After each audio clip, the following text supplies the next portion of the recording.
Same chip, same controllers, same game library, $200 apart. The Quest 3 and Quest 3S run identically under the hood, but the experience on your face is genuinely different. Here's exactly what that $200 buys you, and who should save it instead. Subscribe, let's get into it. Both headsets run the same Qualcomm Snapdragon XR2 Gen 2 chip, delivering identical processing and graphical power rated at twice the GPU performance of the Quest 2 platform.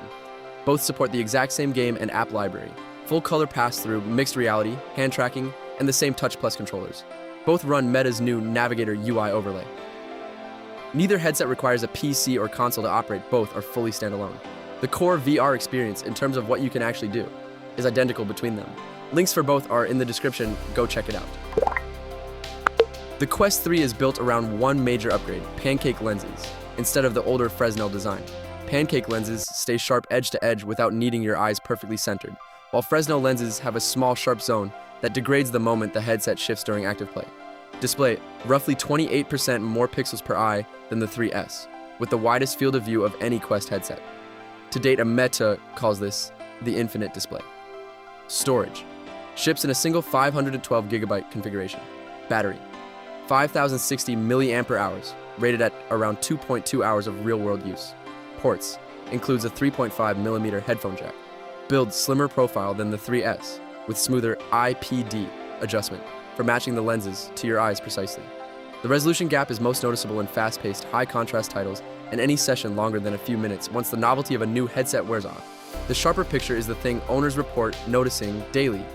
For anyone who already knows they'll use VR regularly, or who wants the best picture Meta currently offers, the extra 28% pixel density and the pancake lenses are what the $200 premium actually buys. The Quest 3S is the same platform at a lower price point, with two specific trade-offs. Lenses, Fresnel design, the same style used in the Quest 2, with a smaller sharp zone than the 3S's sibling. Storage, 128GB at $299.99, or 256GB at $399.99.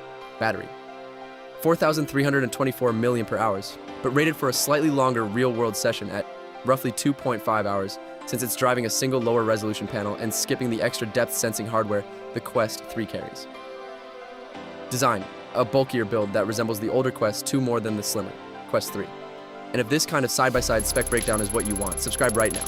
We cover the best VR and gaming gear every week.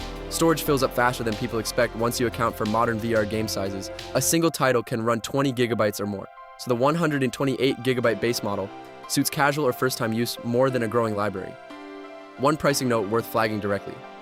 The 256GB Quest 3S at $399.99 sits only $100 below the Quest 3's 512GB at $499.99, and that extra $100 buys better optics, higher resolution, and quadruple the storage all at once, worth weighing carefully before choosing the bigger 3S over the smaller Quest 3.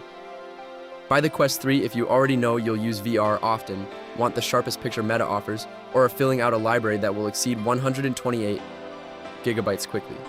Buy the Quest 3S if this is your first headset, it's going to a kid who'll be rough with it, or you specifically want the lowest cost entry into the same ecosystem and game library. Both run the identical chip and controllers. The choice is entirely about the optics, the resolution, and how much storage you'll actually need. All the links are in the description below.